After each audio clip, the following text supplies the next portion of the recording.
go ahead and listen to a little bit of this Travis McMichael testimony. You got the prosecutor who's asking Travis McMichael some questions. Travis McMichael, of course, is the one of the two white supremacists, one of the three who killed Ahmaud Arbery.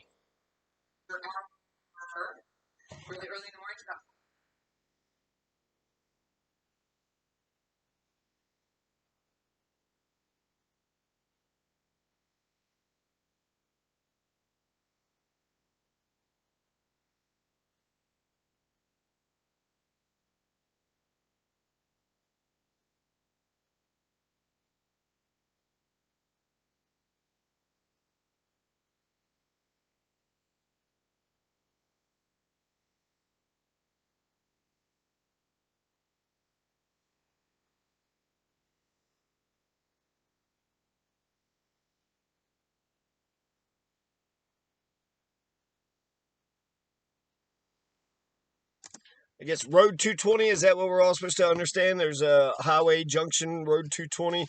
So the prosecutor is asking, Travis McMichael all these questions. They had hunted down Ahmaud Arbery because Ahmaud Arbery was jogging through the neighborhood and he went into a house several times.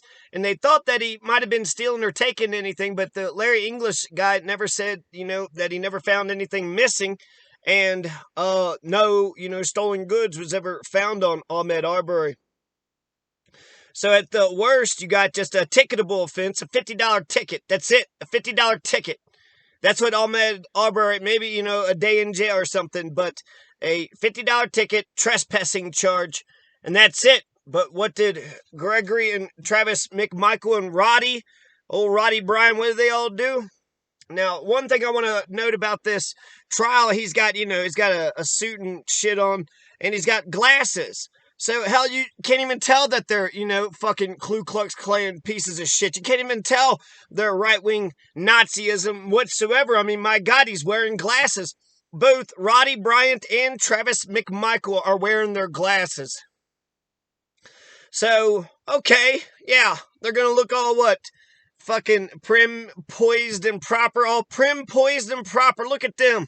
All dignified and sophisticated. They're wearing their goddamn glasses. They're wearing their motherfucking glasses. So that means, they're the creme de la creme. They're the elite of the elite. These are the oligarchs of oligarchs. These are, makes you think, you wouldn't hit a guy with glasses, right? You wouldn't convict a man who murdered a man who's wearing glasses, would you?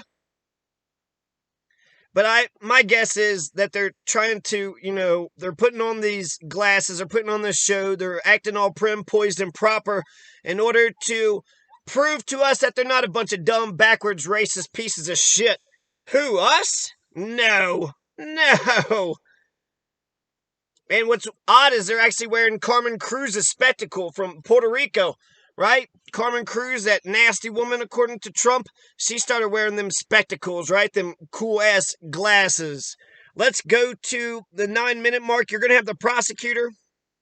They're going to ask if Travis had told his father to call the cops. During all this, did you tell your father to call the cops? Did you tell your father to call the cops, huh? Let's hear what. Hold on. Stop. It's all right.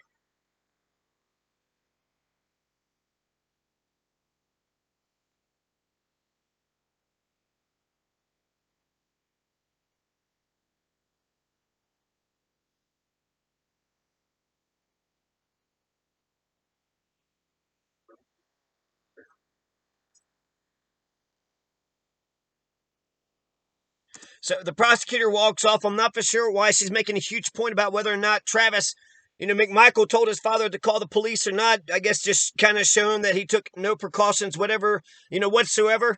His daddy told him what to do, so he just went ahead and did what daddy said. He didn't think about it. He's sitting there saying he was scatterbrained. So apparently they're interviewing afterwards. The police are interviewing Travis McMichael, and he's scatterbrained, saying that he did want to call the cops, but he didn't want to call the cops, and maybe he's just, I think what he's trying to say is that the order of events isn't the order of events, it's not in chronological order, so maybe that's what he's trying to say. But the prosecutor had given him a transcript. So, I mean, he's been sitting in jail for a year and a half, and apparently the prosecution, they've already come up with a transcript, right? The transcript. That's what they all agree on. They all agree that this is true or not. I don't know. This is an interesting way to, hey, here's a transcript. Now read the line that you said. Did you say that line or not?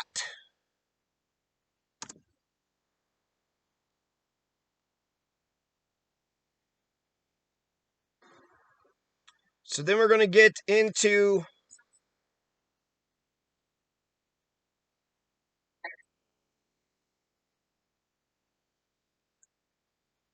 Now we're talking about him grabbing the shotgun, right? He grabs Greg McMichael grabs a 357 Magnum, and then Travis McMichael grabs a shotgun, and she's going to ask, all you had to do to fire the gun is just turn off the safety and fire, right? Just a two-step process. Turn the safety off and start firing. There was 7 bullets. There was 7 shells that was in that shotgun, so. But he says, actually, you need to push the action bar lock up. So you had to turn the safety off, push the action bar lock up, and then fire. So there was apparently two safety mechanisms, to keep Travis McMichael from just wantonly firing the shotgun off at anybody and everybody whenever the fuck it feels like it.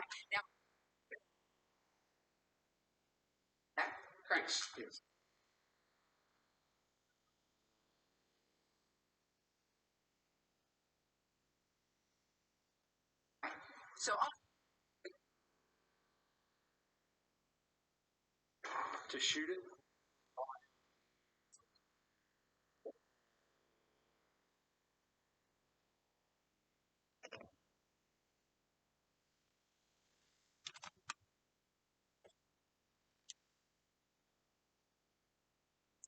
So the action bar lock was actually halfway on. Not all the way, but halfway on. So that's a little bit less safety.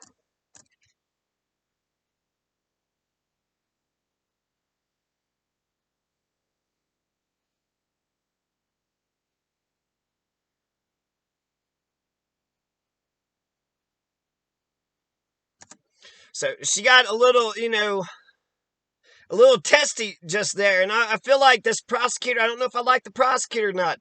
It feels like maybe, she's trying to provoke an angry reaction, but it just seems like, she's kind of like badgering him. No, what I want to know was, were you able to, just turn off the safety and fire? And he, answered the question. And then she's like, oh, well, shit, didn't get an angry response out of him. So I hate it when you're just watching the prosecution fucking blow a case, so brazenly.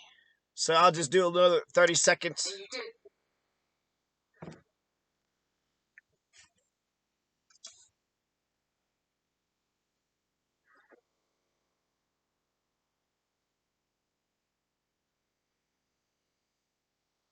Disengage the safety and pull the trigger. What happened to the protective armbar? He said it was halfway on. Was it on or off? He didn't seem to mention it. So, yeah, she doesn't know what she's talking about.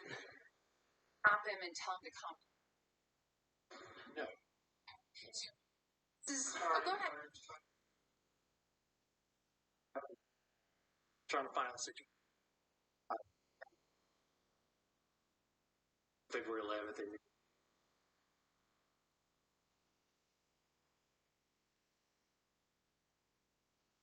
It is unnerving. I can only imagine Ahmaud Arbery's mother having to listen to the, man that killed the white male, the white supremacist who killed her son.